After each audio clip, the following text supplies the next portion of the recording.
ಅದೇ ಪುರುಷರು ಪತ್ರಕರ್ತರು ಅವರು ಮಾಡಿದ ಸಾಧನೆಗಳೆಲ್ಲವೂ ಕೂಡ ಬರೆದಂಥ ಲೇಖನಗಳು ವರದಿಗಳೆಲ್ಲವೂ ತುಂಬ ದೊಡ್ಡದಾಗಿ ಬಿಂಬಿತ ಆಗ್ತಿತ್ತು. ಮತ್ತು ಪ್ರಶಸ್ತಿ ವಿಚಾರಕ್ಕೆ ಬಂದಾಗಲೂ ಕೂಡ ನಮ್ಮ ಪತ್ರಕರ್ತರನ್ನು ತುಂಬ ನಿರ್ಲಕ್ಷ್ಯ ಮಾಡಿದ್ದಾರೆ ಅನ್ನೋದು ಬೇಜಾರಿತ್ತು ನಮಗೆ. ಆದರೆ ಕಳೆದ 3 ವರ್ಷಗಳಲ್ಲಿ ಅದು ತುಂಬ ಸುಧಾರಿಸಿದೆ ಅಂತ ಹೇಳ್ಬೋದು. ಅದು ಕಾರಣ ನಮ್ಮ ಸಂಘ. ಯಾಕಂದರೆ ಒಂದು ಸಂಘದಲ್ಲಿ ನಾವೆಲ್ಲರೂ ಒಗ್ಗಟ್ಟಾದಾಗ ಏನು ಬದಲಾವಣೆ ತರ್ಬೋದು ಅನ್ನೋದು ನಮ್ಮ ಕಣ್ಣಿಂದೇ ಇದೆ. ಹೇಳ ಹೆಸರಿನಲ್ಲಿದ್ದಂಥ ಪತ್ರಕರ್ತರು, ಬಹಳ ಹಿರಿಯ ಪತ್ರಕರ್ತರು, ಅವರನ್ನು ಗುರುತಿಸಿ ಪ್ರಶಸ್ತಿಗಳು ಹಿಡ್ಕೊಂಡು ಬಂತು. ಆದರೂ ಕೂಡ ನಮಗೊಂದು ಸಣ್ಣ ಅಸಮಾಧಾನ ಇದೆ. ಏನಂದರೆ ಪ್ರಶಸ್ತಿಗಳ ಪಟ್ಟಿಯನ್ನು ನೋಡಿದಾಗ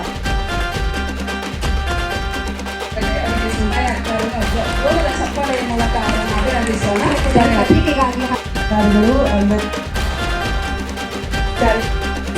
ಹಾಗೂ ಶ್ರೀಮತಿ ನೀಲಾ ಎಂಎಚ್ ಅವರಿಗೆ ಚಪ್ಪಾಳೆಯೊಂದಿಗೆ ಅಭಿನಂದನೆಗಳನ್ನು ಸಲ್ಲಿಸೋಣ.